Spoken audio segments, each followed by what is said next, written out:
Hey, Eternal fans, Piggypops here, up on the roof at Sparkplay Castle.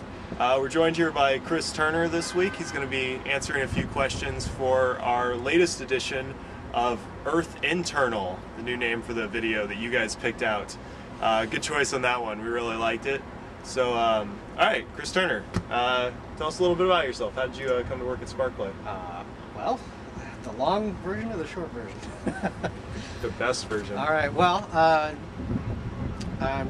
originally I was traditionally trained as an animator, 2D animator. Pretty much right out of school I got a job out here working in video games, which totally was not where I was going. Back then it was all kind of old school, you know, had to work within 256 colors, 8-bit, all that stuff. And just kind of worked as an animator for a long time, moved into 3D, went from there to Lucas Learning, then to Big Ape, Stormfront, working my way up as, you know, up to a lead, and then, you know, came here to be the art director for Earth Eternal. Nice. So, nice. Sorry, reading off my notes. All right, so art director of Earth Eternal. What's your kind of creative process for implementing new arts? I take it you draw all day. Oh, I don't. I wish I did, honestly.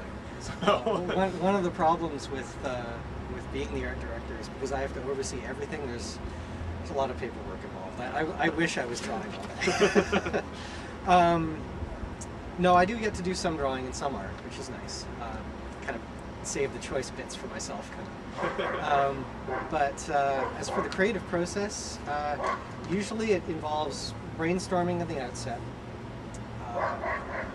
If we have time, we'll definitely go with concept art, at which point there's usually some back and forth, a lot of creative input from all the different members of the team, because I try to include everyone in the whole creative process.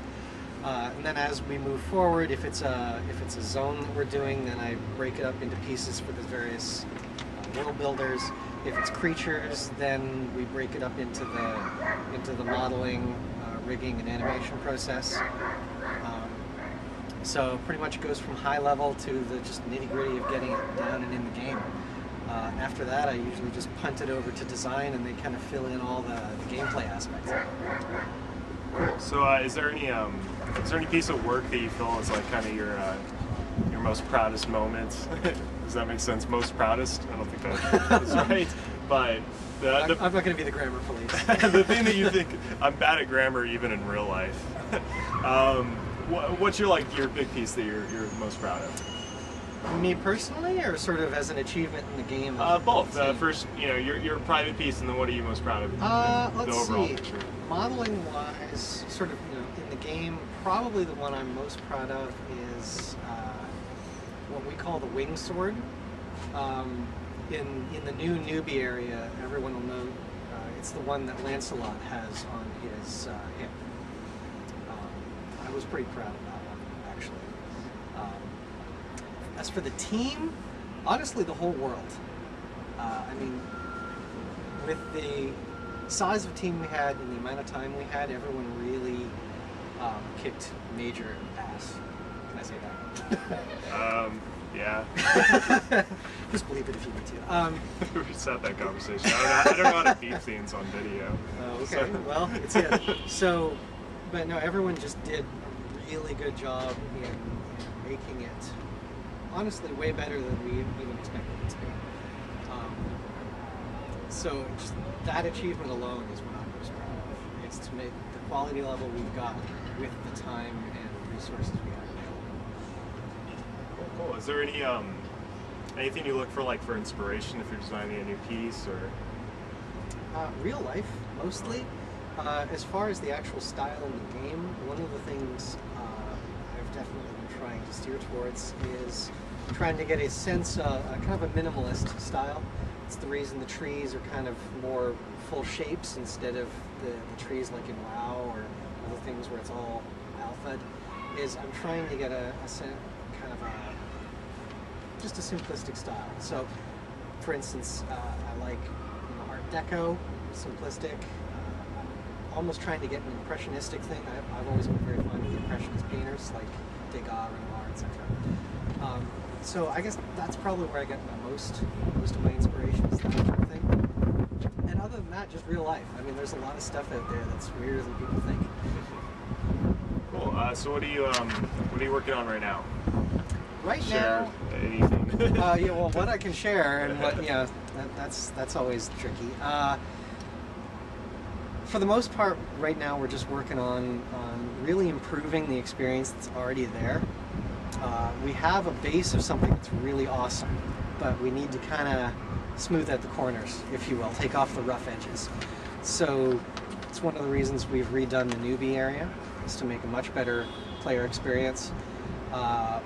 Now that we have a technical artist, we're actually revamping all of the effects to look really good. So starting with Mage, and we'll be moving down through the various classes over the next few milestones. So mostly just making what we've got really awesome.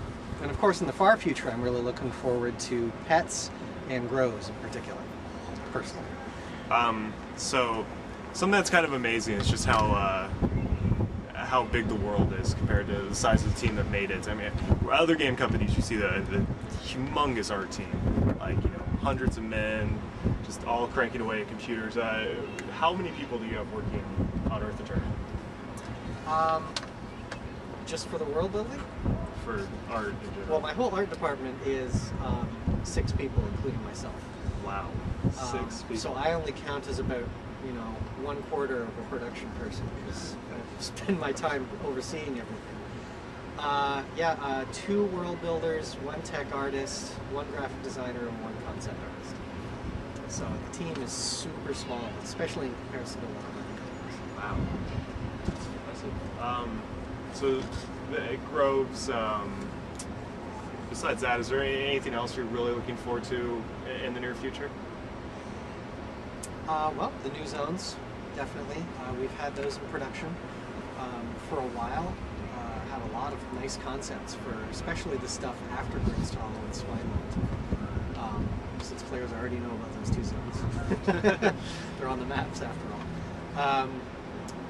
The new zones are going to look really awesome. It's one of the reasons I'm trying to bring up the bar on a lot of the older stuff, is because since we'll have the time to really refine those new ones, I don't want the old stuff to look really horrible in comparison. So I'm looking forward to really getting some new stuff into those zones, and really get a sense of story and place, especially in the new stuff. Okay, so I guess final question. How did the beast get the fishbowl on their head, and how are they able to breathe underwater? Magic. Magic? Magic. Well, you're it.